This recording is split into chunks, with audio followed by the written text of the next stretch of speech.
First one there wins, and these cars, I said, they are ridiculously overpowered and on the edge of control. They are so much fun to watch, and it's great to have them here. And now they bump their way in. Mary on the left side, Brian on the right side to take home the bacon. Here at Wild Horse. Mary, whoa, hang on. Mary got out there, and when the turbo car started to make a move, it got over by the center line, came around, and slammed into the wall. Check this out on the NHRA replay. The nitrous cars you'd expect getting out front. Now here comes the boost, and look at the cars driving to the left. He tries to bring it back, and at this point it's like, oh no. Got the front, got the back, brought it around again. You can see he's still driving it. He's got the brakes locked up there, hoping to not do any more damage to that incredible hot rod. And it'll come to a stop over there up against the left concrete. And Brian able to climb out and walk away from the far end of the racetrack. Absolutely hate to see anybody's hardware get torn up like that. Absolutely love when the driver walks away. Cap shuts off, and kablooey for Bob Tasca. 418, 233 miles an hour, and you saw it go bang down there at about 800 feet or so. You take a look at it up on the Sunoco vision. Wow, that body is crushed. I was going to say you could see the hatch that's gone, but it looks like it split the whole front of that Shelby Mustang from fender well to fender well. Let's take another look up on the big screen.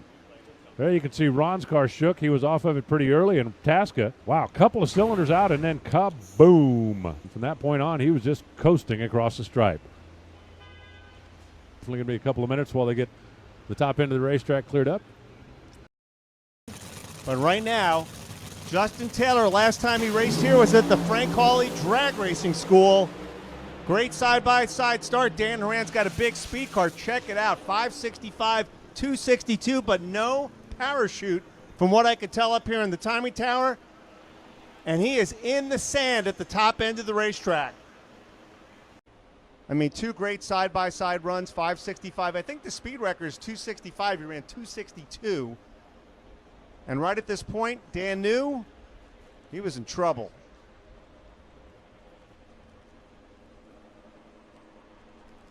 Trying to get on the brakes there. The car bounces a bit. And it bounces out the parachute, but at this point it's too late.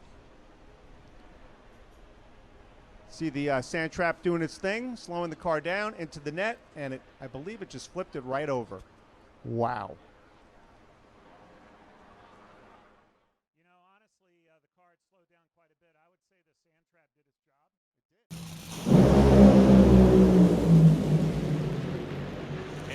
A flash of fire down there for Brandon Welsh. Looks like the belt came off. I'm not sure if that came off of Brandon's car or if it came off of Sean's car. 322 miles an hour. You know what? It came off of Sean's car. 3.737. Now look at Brandon's car. Man, that is not the way that you want to make your debut here.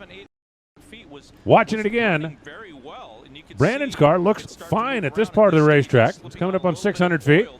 Dancing around just a little bit, head gasket out. No, I guess that was his belt that came off. But I don't think there's any question that Langdon's car was not under power at the finish line at only 322 miles an hour. Watch this again. This is going to look like $100 bills catching on fire. You're in front of the engine. You're feeling and listening to a lot of the wind. This is something new. Right there, it makes a little bit of a sachet. You're going to see the fire start escaping behind the cockpit. Head gasket out, and boom. The reality is the funny car, you're the first man on the scene. You're going to see this thing.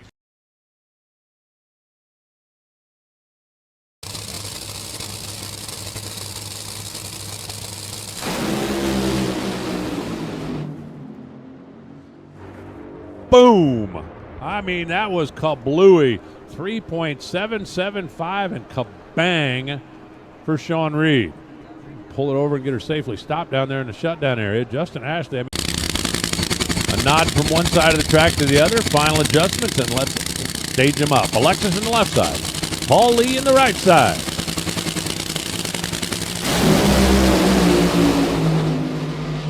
Oh, that looked like the best run of the round until kablooey. Paul Lee blowed one up, and Alexis Dejoria gets the win light. 3.922 326 miles an hour. Paul Lee goes 409 at 240 miles an hour. Paul Lee was out in front at the 8th mile, and then it went kaboom, and Alexis went right on by. And that was a pretty big boomer for Paul Lee. His car was running very well on the early part of the racetrack, but kablooey a long way before the finish line, and he coasted across at only 240 miles an hour.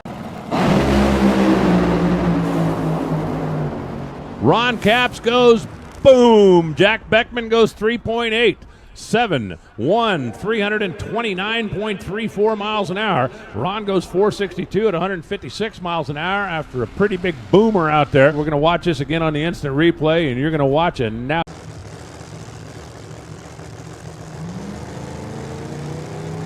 Matuzik starting to spool up those turbochargers. King Tut with the blower car follows him in. Reaction time advantage going to Matuzik. Whoa, Matuzik sideways on his lid and sliding down the racetrack. And here's the replay for those of you watching on NHRA.tv. And we'll see what we can see. Totoro goes in. Amber's flash. Mustang away first, but look at, from that perspective, car made a move towards the center line. Steve corrected, and it just went on its lid right in the middle of the racetrack. Sliding on the driver's side. See the parachutes deploying.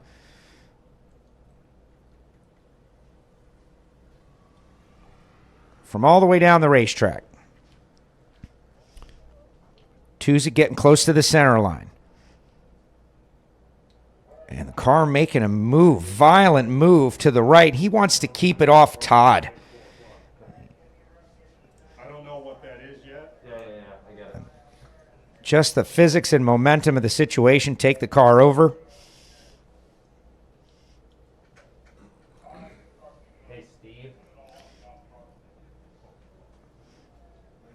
Not certain, but when the parachutes deploy, obviously that helps straighten things out. And I'd venture to say Steve threw the chutes out. Driver keeps on driving. Work against us on the 4 o'clock, FYI. All right, here's an isolation shot. Turbo machine Matuzik, a little rattle. Settles down. Little quiver. And watch the car. Right there.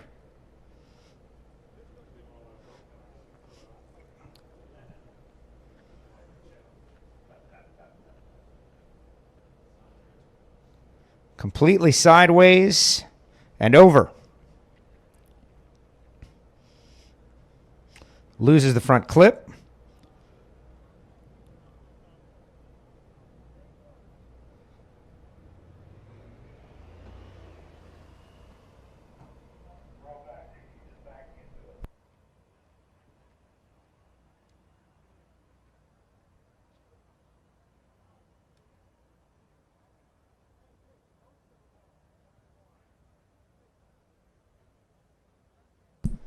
We're able to follow him until the car comes to a stop on the top end of the racetrack.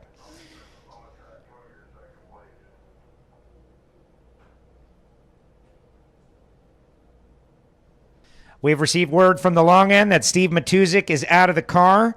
And you see him up there on Sunoco Vision or on NHRA.tv. All right, here we go. Scruggs on the right, Thorne on the left. Wheels up, Thorne. We got ourselves a drag race. 006, Chris Thorne. Can he hold on to the win? And the number 16 qualifier takes down. Oh, big crash. Top end. Thorne in the wall on his lid after winning the race. Sunoco Vision here on site next to the tower. Here's the replay. Thorne, wheels up, 006, taking on the number 1 qualifier. Jason Scruggs is out there, but those turbo cars make their power on the top end. And look, the parachute not deployed. He's on the brakes. The chute not deployed and just gets away right in front of Jason Scruggs. Hard impact, right side wall. Sliding on his lid. Here's another angle from way down the track. Scruggs with a 575, strong run. You see as they come up on the stripe, 200 margin. Again, parachute does not deploy, and Chris getting in it. Gets into a rear tire hop situation as he tries to slow the car. On his roof, helplessly sliding. We'll stay with it. See him reaching up and into the trap, where the car then barrel rolls one more time and back onto four wheels. Wow.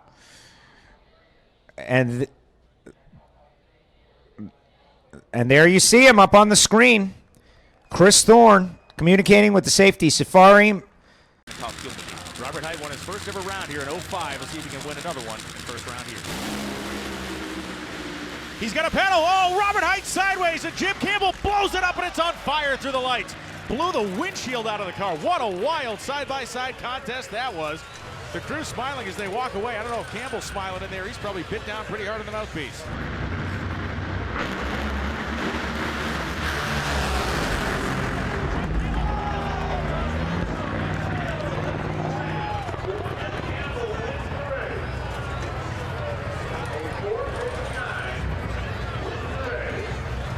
Delco across the racetrack celebrated the 30th anniversary of his Gator Nationals win back in 1990. He's given Greg Anderson a run for his money here. Had the better reaction time, and then disaster strikes as Delco's car gets out of the groove, begins to turn sideways. The air gets underneath it, and Tony Pedregon, he is on the wildest Pro Stock ride we have seen so far in 2020. Just outside of the window of Greg Anderson was Kenny Delco, just alongside of him, but it had a slow drift just to the inside of the lane. It may have been the correction to try to pull it back into the center of the lane that caused this car to take flight. Just a brutal roll here. You can see Kenny Delco's car, the counter steering maneuver, the air tearing the door off, and then as he goes down the racetrack, barrel rolling the car multiple times as it kind of pinwheels its way down the concrete retaining wall to the left side of the right side of the drag strip. It was a scary ride, the second crash in as many years for Kenny Delco. He got out under his own power. The car was removed from the racetrack, and then we caught up with Kenny Delco after this moment at the top end. Jamie Howe's with him now. Kenny Delco was able to climb out of his car under his own power. He's already been examined by the doctors. Kenny, what happened? I have no idea. It was going perfectly straight, and then it just went sideways, and that was it. Didn't do anything. Was coming through the traps. I thought it was in the center of the racetrack, which I think it was. And all of a sudden it was sideways and flipping. So I think that maybe the wind caught it. Or I know you've all had of a sudden chance. got really loose. So a couple of Toyotas. Somebody's got to race. Hulk Hagen. Alexis left side. JR Todd right. JR has problems. He pedals it a couple of times. Alexis, kaboom! Blows the body off of it in the shutdown area. Gets over up against the concrete. And wins. 3.91, 322 miles an hour. You saw that thing had some really hot pipes as it was closing in on the finish line. And then it went kablooey. Shattered that Toyota body. The car stayed on its wheels, even though it was definitely a wild ride down there, bouncing back and forth and getting up against the wall before ultimately coming to a stop. Alexis climbed out of the car under her own power. I would very much not like to have to say that anymore today.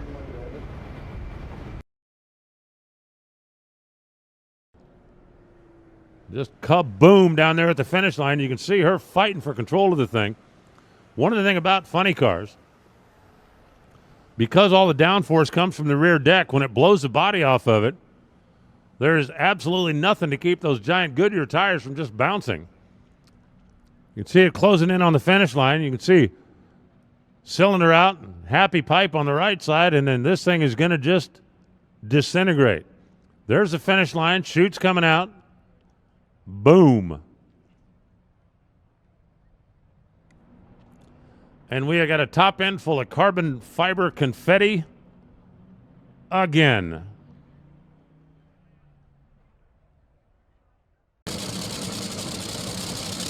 Twist of the screw for the idle adjustment. The signal to the driver. Leah racing for her points light. Tony just racing for fun. Millen Trophy. Leah's car blows the whole body off of it at the top end of the racetrack. That thing just disintegrated. Tony Schumacher got the win, but that was the craziest thing I've seen. It's like the whole front of the car just disintegrated down there. Leah's car has come to a stop, and she is already opening the capsule, and Leah Pruett climbs out of what's left of that Don Schumacher race car. Holy smokes. That thing, she hit the gas, it washed out, it moved towards the center line. Those two were glued together. They were 0.04 apart at 330. And then stuff started flying. Looking at the video up on the Sunoco Vision, the front half of the car is missing. And it came to a stop. Leah unbuckled and climbed out. That thing broke in the middle. As you watch it up there on a replay, we've seen that a couple of times, but not for a number of years. The chassis bowed up in the middle, and then when it broke, it arched up and flew away, up close and personal. I saw Larry Dixon do that a few years ago out in Gainesville, and that is a scary moment. But the one thing that you can absolutely see crystal clear, the capsule stayed intact.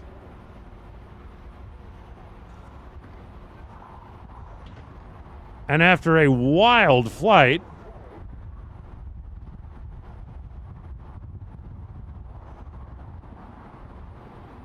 and a hard landing,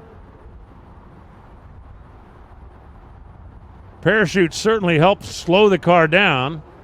It slid to a stop, and Leah climbed out and walked away. Leah Pruett's now been able to talk to her team and process the emotion of what happened. I've heard you explain it to them a couple of times. What happened? Sure. Well, obviously, of course, we're going up an incredible teammate, and we got an incredibly fast car, and makes a move a little early, and this car's been very reactive, and all of a sudden, one thing I know I'm hauling ass, the next thing I know I'm sky high like I'm flying, and I held on, and I knew that this wasn't going to be good. But honestly, I have to say, and this sounds so weird, the amount of confidence that I had in the car, and I knew what was about to happen, and I've seen every crash that's probably ever been in drag racing, and I prayed and I hung on, slammed back down, and I'm so thankful for the Don Schumacher chassis, for my entire crew, for all the safety, everything that's ever been implemented in Top Fuel for me to be able to walk away. So, man, I don't know, we're definitely going to turn this thing around. This championship chase is not over, but we just a little step back and we'll catapult forward. I know that.